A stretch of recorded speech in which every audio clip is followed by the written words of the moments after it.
90s. It could be really humid. You'll have the good weather there. Not so much everywhere. And so I want to focus in on some of the spots where we could see some flooding. Baton Rouge is one area. You see all these gray clouds out there. Heavy rain is possible for us. And we're not going to get the breaks that we get in the Northeast. We will get breaks by the weekend in Baltimore. And Paul just talked about that. However, we got to get through the next few days, and it may mean some heavy rainfall and flooding. To time it out, we'll start with what's going on right now where some of the heaviest rain has been falling. We see that here across parts of the Gulf Coast. Now, the Houston area still has been dry. We've been dry all morning long here in town. It's all been south. Galveston, we've been in and out of some steady or light rainfall. Expecting the showers to work into Houston through the next couple of hours, especially later this afternoon. It's when we get into some of the heavier stuff. But even then, you know, the modeling not showing just a complete washout. There'll be some breaks in the rain, which is key to allow the waters to drain and get into the bayous and then get out here into the Gulf of Mexico. We could see a couple inches of rain, but this is a forecast through Sunday, so it's not you'll necessarily get all of this at once. In fact, that's ideal to not get this all at once. There's areas that east of there may get 3 to 5, 4 to 6 inches of rainfall. Then jumping up to the Philadelphia area, a couple of showers have now started to pop. You see that north and east of town. Montgomery County, we've got a few showers that have moved on in. There will be more through the day today. They're going to be moving pretty fast, not like the rain you have in the south that's just kind of very lethargic and sitting there. These showers should be moving along, but we've got them scattered throughout the entire afternoon and then evening. And then again, tomorrow we'll do that again with at least some scattered shower chances, especially later in the day here in the Philadelphia area. You can see it's not a complete washout, though.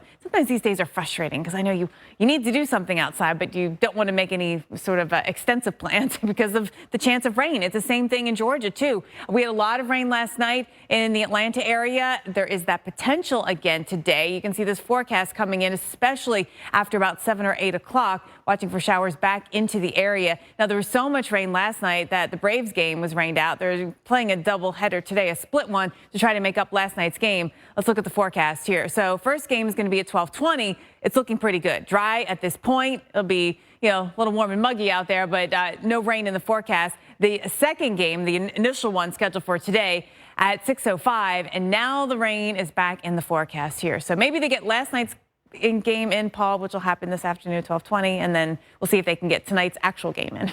Yeah, I tell you what, it's going to pop up like that. Let's get you updated with everything you need to know. Before you head out the door, the word of the day is flooding. These are the flood outlooks for both the southeast and the northeast as rain and storms persist into the week. You can see both spots are dealing with some issues. I mean, in particular, in the southeast, we've got some of the heavier rain and just more days of it. And so we've got some of the bigger concerns. But certainly in the next couple of days featuring some pop-up thunderstorms in the northeast, which certainly could pack a punch with rainfall and maybe some gusty winds, too. Let's jump into the south, where we've had rain all morning long in Lake Charles. Some of it has been quite heavy. There have been a couple of flash flood warnings. A couple inches of rain really has already fallen in a few spots in Louisiana. And there's more to come through the day today. That could lead to additional flash flooding. Again, everything's saturated, streams and creeks running high after the rain that we've had already today. Tomorrow we'll do the same thing with more showers in the forecast. You can see this continuing really, or beginning early in the day and continuing then throughout the day. So through Sunday, we've got a widespread area of a couple of inches of rain. But like we've already seen in those pockets of rainfall here in Louisiana, you could pick up 2 inches of rain in just a couple of hours pretty easily with the kind of atmosphere that we're working with. Also, Norfolk and Virginia Beach, few showers for you today. Richmond, we're also watching for that. Not necessarily a great afternoon or evening to take the boat out on the Chesapeake, Paul, because of these storms. Now, what about travel? Airport delays still? Yeah, still have delays here. The Northeast still dealing with, well, delays because of the low. So those two things go together. The fact that he saw that, but also that the radio signal was interrupted. Right, because people don't realize, don't correlate the two, but it interferes with radio signals, satellite signals, TV signals. GPS. Yep.